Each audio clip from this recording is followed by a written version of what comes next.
A separação entre a fé e a vida é um dos grandes problemas do nosso tempo. E esse problema se chama secularismo. Quando os batizados, aqueles que receberam o batismo, que foram lavados nas águas batismais, vivem esta separação prática na sua vida. Vão à igreja, mas depois no dia a dia, não só não testemunham, mas contradizem a sua fé, falando que não concordam com isso ou com aquilo. Não é estranho a gente escutar pessoas que dizem assim: eu não concordo com tudo que a igreja fala, então a minha vida é uma coisa, mas a fé é outra. Vai no Santíssimo, faz a sua oração, faz as suas novenas. Tem gente que até acorda de madrugada para fazer Quaresma de São Miguel, está fazendo Quaresma de São Miguel, mas quando você vai ver na prática, tem coisas que são separadas entre a fé e a vida. Não é incomum a gente encontrar pessoas que vão à igreja, que recebem a Eucaristia, mas dizem assim: mas na questão do aborto eu tenho uma outra opinião. Eu sou a favor disso, eu sou a favor daquilo, sou a favor daquilo outro, né? Não é incomum encontrar entre os cristãos batizados aqueles que usam métodos contraceptivos que são abortistas, como o DIU, e acham que não tem nada errado.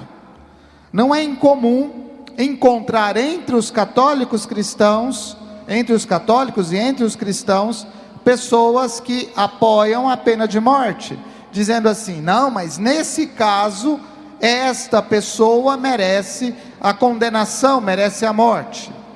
Não é incomum encontrar entre os batizados aqueles que praticam a corrupção e ficam com a consciência mais tranquila do mundo, que enriquece de forma ilícita às custas do povo, do dinheiro do povo, e acham que não tem nenhum problema. Não é incomum encontrar entre os católicos batizados aqueles que celebram o seu casamento, mas daí a pouco já se separam dizendo: a minha vida não é controlada pelos pensamentos, pelos ensinamentos da igreja, e vai viver a sua vida do jeito que quer, e está tudo certo. Isso se chama secularismo, isso se chama separação entre fé e vida. E nós precisamos ter clareza nestes pontos, porque senão nós achamos que está tudo bem ser cristão desse jeito. Nós achamos que está tudo certo ser católico assim.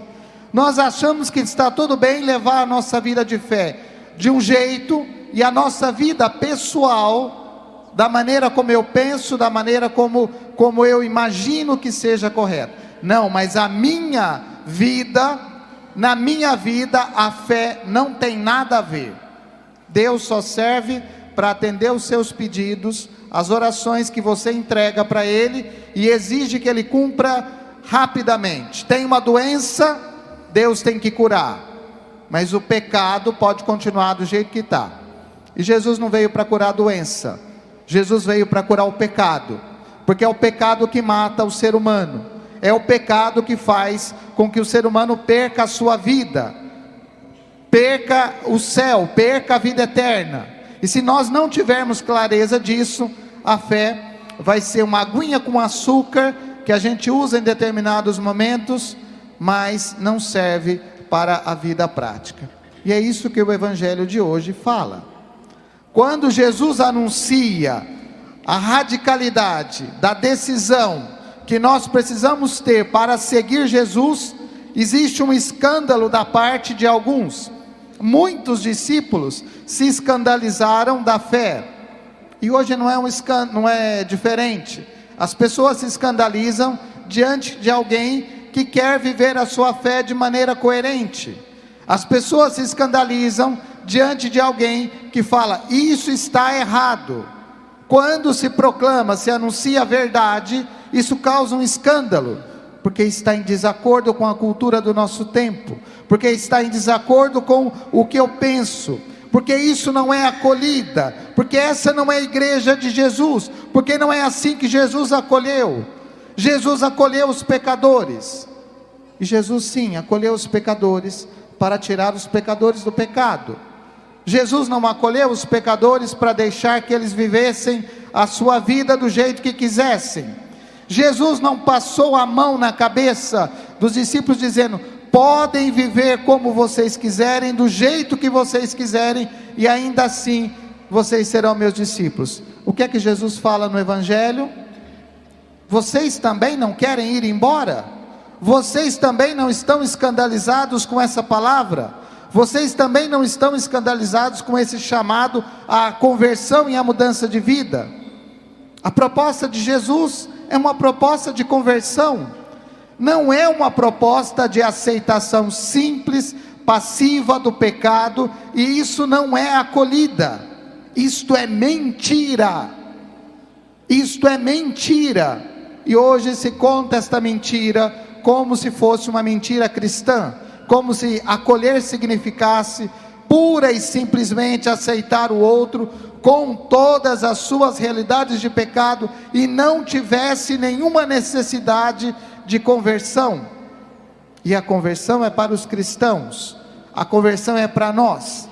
Ninguém é obrigado a seguir Jesus, mas quem se dispõe a seguir Jesus deve seguir o Evangelho tal como ele é, não tentar à sua maneira modificar o Evangelho para que ele fique mais saboroso, mais dentro da nossa realidade, mais dentro da nossa cultura, mais dentro dos nossos tempos.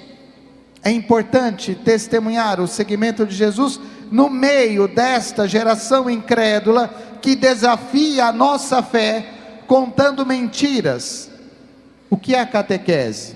A catequese não é um anúncio de uma palavra doce, saborosa, que vai agradando as pessoas, que vai agradando a plateia, mas a catequese é um convite à conversão, é anunciar a palavra de Deus às novas gerações, ou aquelas pessoas que procuram a igreja, para que a partir do anúncio do Evangelho, façam um caminho de conversão. Isso é catequese, isso é a proposta de catequese. Por isso que não serve qualquer coisa para a gente fazer catequese, mas serve o catecismo da igreja, servem as verdades de ontem, hoje e sempre. Não servem as meias verdades ou as mentiras contadas pelo mundo, que vai aos poucos deturpando a fé cristã, que vai aos poucos mudando o comportamento das pessoas, que vai aos poucos fazendo com que as pessoas sintam-se: mas esta palavra é muito ruim de ser escutada. Primeira leitura, Josué coloca muito claramente ao povo: nós estamos entrando na terra prometida, e a entrada na terra prometida é um compromisso. Não basta dar um passo para colocar os pés na terra prometida, é preciso saber se nós queremos estar, fazer parte, estar presente na terra prometida. É preciso saber se nós temos o compromisso de permanecer próximos de Deus para continuar na terra prometida. Nenhum de nós é obrigado a entrar na terra prometida, mas se nós queremos entrar na terra prometida, tem regras, tem leis, tem opções, e mais do que regras e leis, tem uma opção fundamental que nós precisamos fazer. Qual é a opção fundamental dos cristãos dos dias de hoje? Muitas vezes é uma opção com dois pés, um pé em cada canoa. São cristãos que às vezes querem a vida eterna, mas não querem se separar dos prazeres, das coisas oferecidas pelo mundo, e aí fica com um pé em cada canoa, e depois cai, e quando cai, cai no abismo. Não cai dentro da canoa, não cai dentro da barca, não cai na salvação, mas cai na perdição. Por quê? Porque falta uma decisão fundamental na nossa vida. Isto é secularismo, Isto é a secularização do nosso tempo.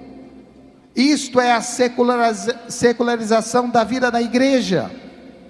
Porque nós encontramos entre nós, mesmo ministros ordenados, padres e bispos, que vão fazendo opções que distanciam da verdade da fé da igreja, opções que querem agradar.